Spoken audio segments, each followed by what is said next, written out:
Welcome to my channel, where we discuss everything and all things politics, economy, and development in Nigeria and around the world. At last, the governor of Abia State, Dr. Alex Otti, has responded to the threat that was made by this Deputy Speaker of the House of Representatives, Benjamin Kalu, that 2023 will be the last time that somebody will be governor of Abia State who does not belong to the All Progressive Congress. He made that in a viral video where he said that as the person occupying the sixth most powerful position in Nigeria today, that he will not allow a situation where his governor is from another party. And he was very frank about his determination to carry out the threat of replacing the Labour Party governor, Alex Otti. He said that even in that video, if you watch it, he said that Alex Otti know that he will not allow it because he had already told him that is what will happen.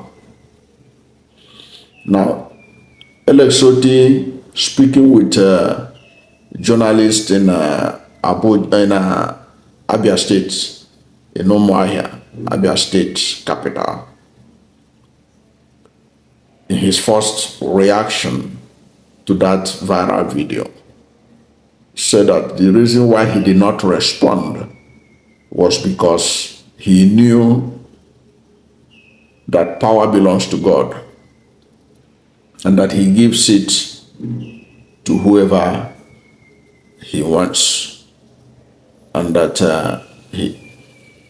right now he cannot be able to predict what will happen in 2027. On the face of it, it is an epic response. Most people who are religious believe that power comes from God and that he gives it to whoever he wants. But Otti cannot dismiss the fact that people can predict the future, that people can know what is going to happen tomorrow. And Otti himself, as a first-class economist, he should know it, that in economic planning,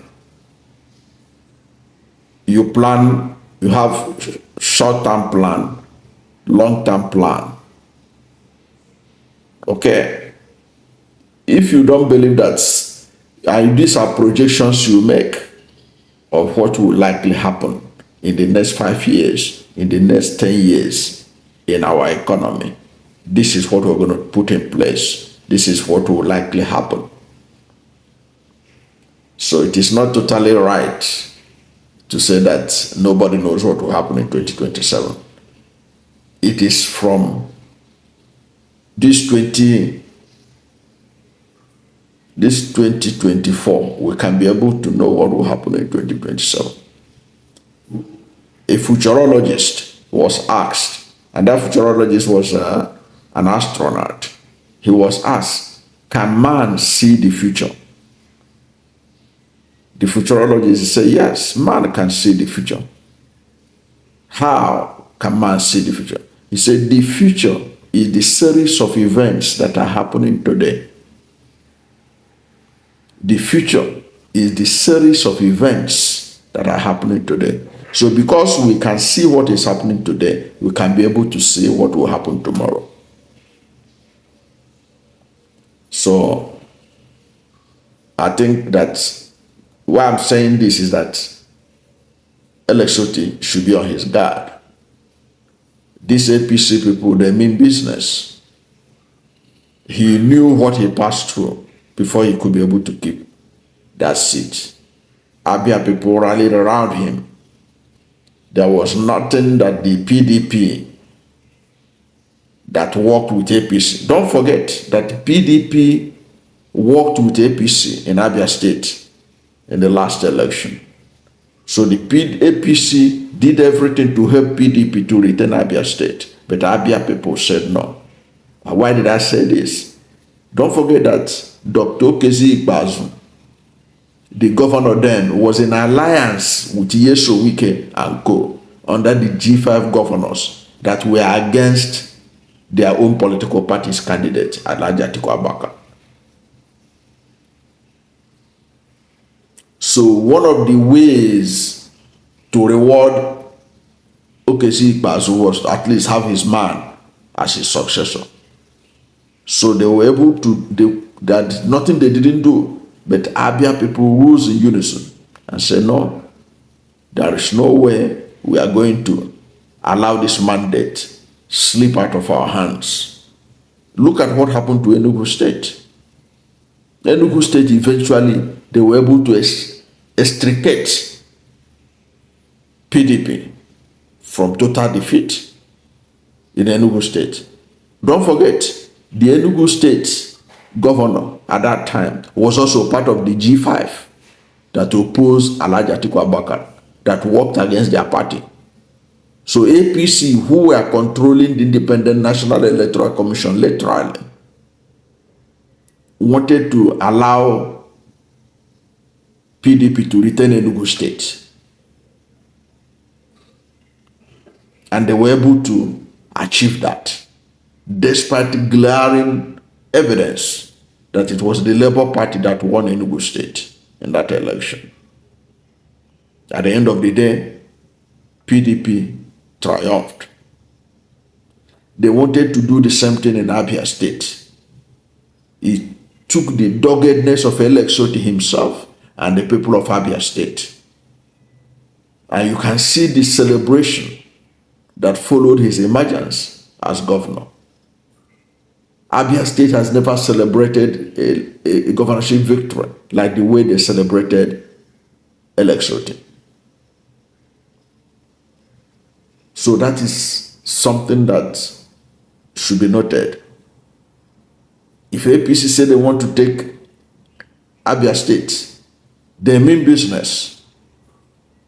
They mean business. They try to do it, help PDP retain that state as a favor to Okezi Ikpeazu for rising against Atiku Abubakar.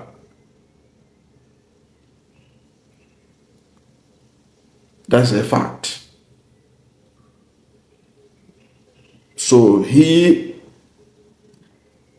what Deputy Speaker has done was to give him like a spoke about what is about to happen in 2027. So he should not dismiss it as nobody knows what will happen in 2027. He should.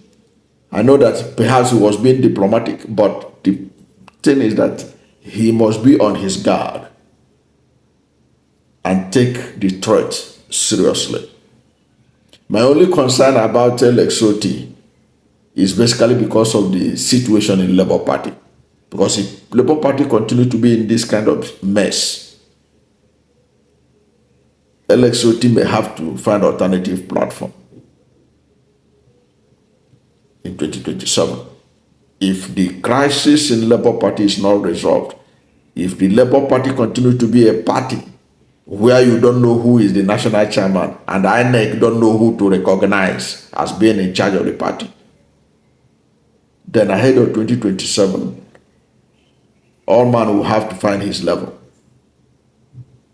But as things are now, Alex Otti should know that he should not take that threat lightly. He should not dismiss it as something that nobody knows who will be alive in 2027. Nobody knows who will be alive, because the way he was putting in, nobody knows what will happen in 2027. And of course, there are so many people who agree with that. I also agree. I share some of that sentiment that nobody knows what will happen in 2027. But we all know what will happen. because it is what you plant. You sow what you reap, or you reap what you sow. That is why you can be able to know the future. Somebody can predict the future. We can predict what will happen in 2027 by even looking at what is happening to Labour Party, by looking at what is happening to APC, by looking at what is happening around us. We can project the future. We can project the future. Alex Otti should be able to project the future and know how he could be able to fight APC and retain his seat in 2027. He should not dismiss it. It's not the threat against Alex Otti is not against Alex Otti alone. It is against the people of Abia State that gave him a mandate, that found him worthy in character and in leadership to be entrusted with the fate of millions of Abians. So that threat is a threat to a whole state. He shouldn't take it lightly. He shouldn't be clouded with religiosity. He should be on his guard and protect the mandate. And the people of Abia State say he should continue in 2027. Millions of Benjamin Kalu, the Deputy Speaker of the House of Representatives, cannot stop him. That's my position on Alex Otti's response, or you can call it a belated response to Kalu's threat that APC will take over the Abia State Government House unfailingly in 2027, unless Alex Otti do the right thing. He said that, if you watch that video, Kalu was saying Alex Otti knows what to do. He knows what to do. And many people have interpreted that means that Alex Otti must decamp to APC if he wants to keep his seat. But APC is a bad market. Nothing to recommend them. Not even in Abia State, even nationwide. Thank you for watching this video. And if you are new to my channel, you have not yet subscribed to my channel, please subscribe to my channel. Hit the subscription button, hit the notification bell. When you subscribe to my channel and hit the notification bell, anytime I have a new video, you'll be among the first to know. God bless you. And please don't forget to like this video, because when you like it, Google will rank it high and recommend it for more people. Thank you, and God bless you and yours.